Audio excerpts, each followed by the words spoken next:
Hey guys, how you doing? I hope you're all well. So today I want to talk about the current state of Xbox and the so-called phrase "we're back." I'm gonna be honest with you guys. I hate it when I hear this phrase now. Like I used to use it myself before until I came to the realization that there is no way we're ever going back to the glory days, to the golden era, which is a sad, harsh truth, but it's very much the reality that we're living in right now. Look, for years now, with how the gaming industry is managed, particularly in the West, we all have been waiting for this great comeback, and honestly, that hasn't happened. We have had a lot of great moments here and there, but let's be honest, these moments were not created by the West. Most of these have come from the Eastern studios, rightfully so. I mean, just look at their success rate and their popularity compared to the West. They're years ahead. In the last 5 years alone, the games that have sold the most units, have found new audiences, and have generated the most amount of money have come from Eastern studios. Now let's see where Xbox comes into play here. Recently, we had their new showcasing of their new games and their future plans, and at first look, you're like, oh wow, these plans do actually sound interesting, and oh my god, we're getting a new Gears of War. It's all very interesting and exciting until you get the full picture. Recently, Asha Sharma sat with Bloomberg Tech and talked for 16 minutes. Part of this conversation that she had was about AI. Another part was about the fact that they might have to change their business plans and their business ideas in general because they have to take into account cost reduction for their next console. All these sound very interesting, and you might say, oh, wow, well, Xbox is cooking. But let's not forget, when she entered the company, she came under the umbrella of AI.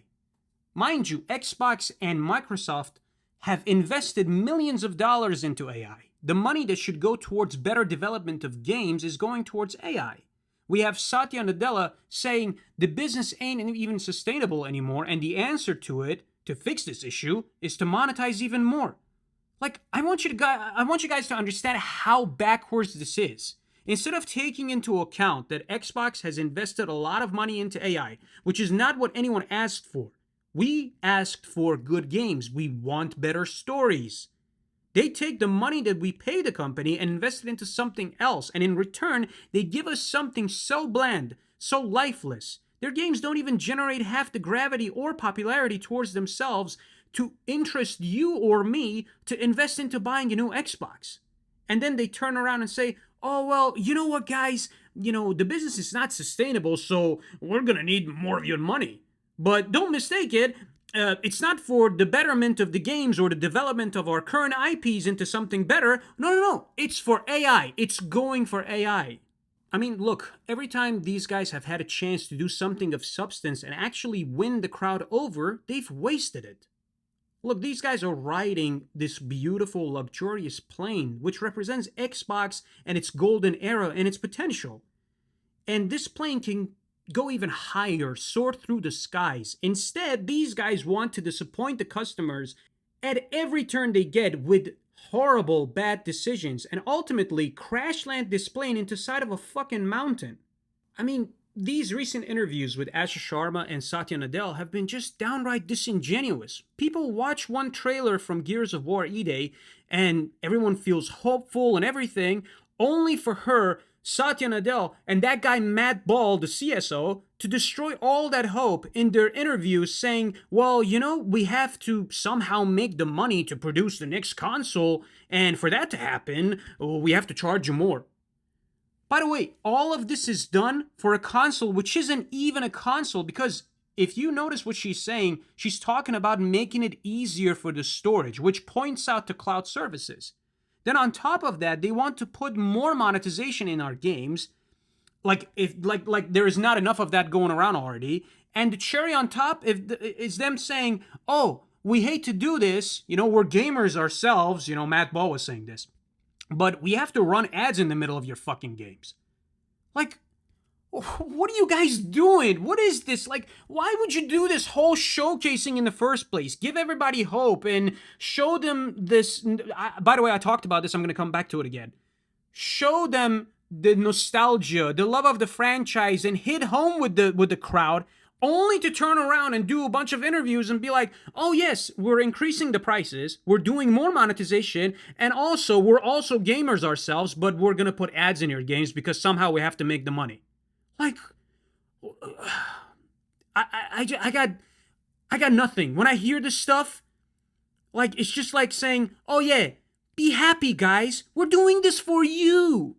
Like, I don't know how someone can listen to a boatload of crap that these guys have been saying and then say, oh yeah, guys, you know what? We're back. Like, I follow a lot of creators, people like myself on X, that they regularly engage and talk about these things, and they're like, go Asha, you got this, we're rooting for you. Rooting for what?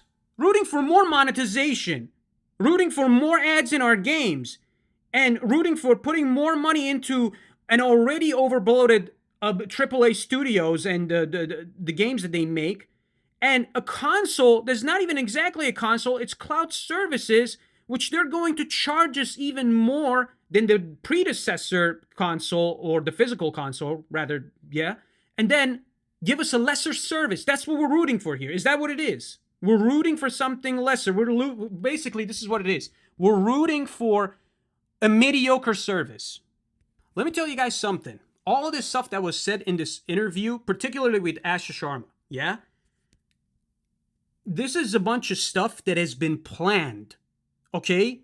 This was given to her to say. This is not something that she wants to say, okay? But we talked about this before. I've mentioned this multiple times before, that you think these guys actually want to say this stuff? No, they don't. This is a bunch of stuff that was planned by the shareholders, because these guys have quarterly meetings. They have annual meetings. They meet up, they sit around this table and they talk. They get handed this script and they're like, okay, this is the stuff that we want you to talk about. These are our interests. We want you to talk about this stuff. And if you can't do it, we'll bring someone else to do it for us. Like, you're that replaceable. It's that simple, okay? Look, we're living at a day and age that the ideas and the opinions of the shareholders who know nothing of gaming, who have nothing to do with gaming, who don't understand one thing about gaming, matters more than what you and me, that have been playing games since we were a bunch of kids, know more than them. I've been playing games since I was 6, okay? I know what I'm talking about because I can see a trend. I can see what happens. I can see... I talk to people and I'm like, okay, well, what are you guys doing about this? And they're like, well, we can't do much about it. By the way, this isn't just the only thing that this company does, okay? This is done across all of these big companies. There are multiple counts that have come out of Ubisoft that people have said, oh, yes, we want to do this, but we're not able to do it, particularly the developers. Because of what? Because the shareholders tell us, oh yeah, the players don't know what they want. We know what we know what we want, and that's what we're gonna give them. Okay? You're not gonna give the players what they want. Because only thing these guys care about is lining their pockets with money. It's their own self-interest. They don't give a shit if you and me have fun with this. No, it's them making money off of this. I've said it before, I'm gonna say it again. This is not a game to them. This is a business. This is a money printing machine. By the way, I hate that I even called this last time. I mentioned this. If you guys have watched any of my videos on YouTube or TikTok, the short videos, whatever, or some of my posts on X, I've mentioned this multiple times. Yeah? That these guys use nostalgia as a bait, okay? They treat this as a supermarket. It's not a game anymore. First, they hook you up with a nostalgia bait. Then once you're hooked, you open the game and it's flooded with monetization, which basically is what they outlined clearly as their future plans in these interviews. Like, I don't know how much clearer it can get that, no, we're definitely not back. This is just another ruse to deceive you and me into giving them more money.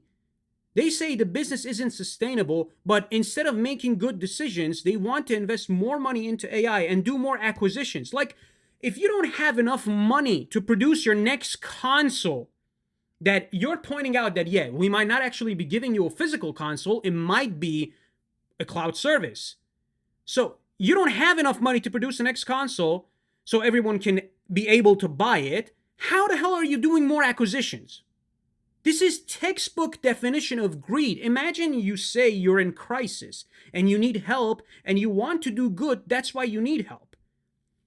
and you want to bring back console wars, you want to have enjoyable competition between two superpowers in console gaming, yet you do more acquisitions, more investment into AI, and then use that as an excuse to increase the prices of not only the hardware, but also your basic services and your games.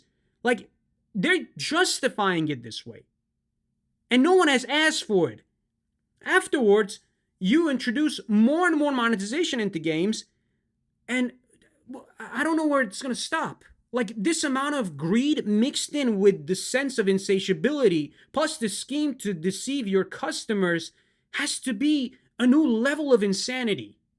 I mean, honestly, how much audacity do you have, like these companies have, that you first suck up to the players with change of logo, a shit ton of PR, and a damage control for years worth of harm being done to the brand?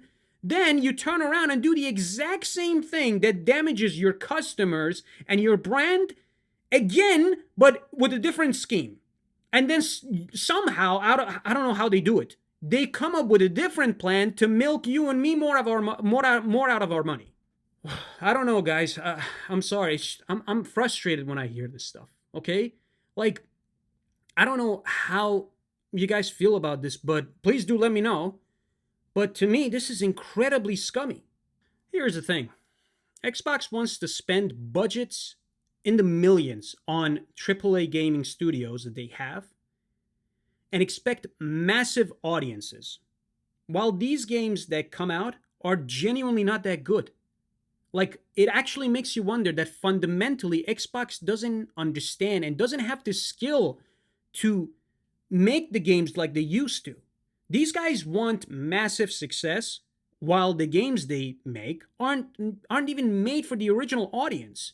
They want high player base and massive revenue, but their business model and the follow-up of massive layoffs and studio shutdowns, and then showing green light to other companies that, oh yes, we're open for business and we can do more acquisitions, don't align with one another.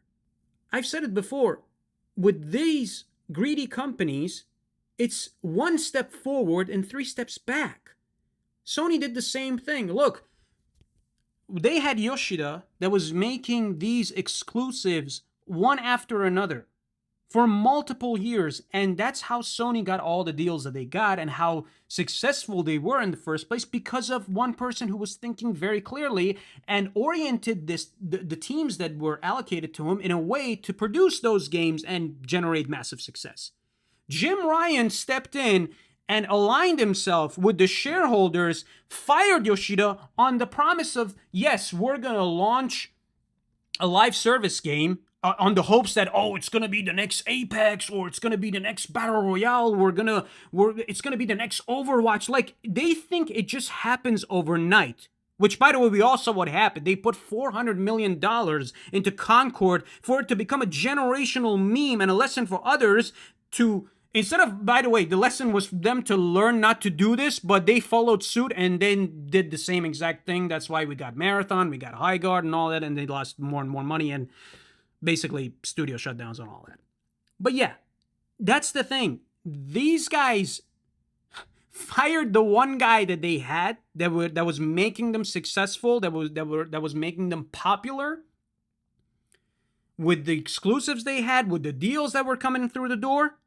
They fired the guy so they could have a live service game fall flat on its face, evidently coupled with everything else together, bring about the end of PlayStation's streak of winning.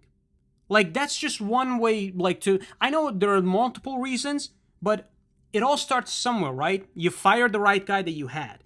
You invest into stupid stuff, and then, yes, that's it. You have your stock tanked entirely. Now, getting back to Xbox, I don't honestly understand how someone can look at all of this, the showcasing, the interviews, the things that have been said, and honestly say, yes, there is a bright future for Xbox. Because the way I'm seeing it, no, it's not. Let's call a spade a spade. This is not the light at the end of the tunnel. No matter how much hope we can, have for them, the things that they're going to do from now on, it's not going to fix these issues. Okay? By the way, I'm not saying we shouldn't be hopeful. I'm saying we should be hopeful, but the stuff that they've planned for their future, it doesn't it doesn't show that it's going to go that way. Because it's more the greed that I see, okay? If they come and meet us halfway, if they do what the players have been asking them for the longest amount of time to do, then of course you would want to give more of your money to them to do all that. But when the talks is about monetization, running ads in our games, doing more investments into AI and all that, I don't know how you can justify that as a light. I don't see it that I don't see a bright future with that stuff in the works as business models. But yeah, I don't know. Let me know what you guys think.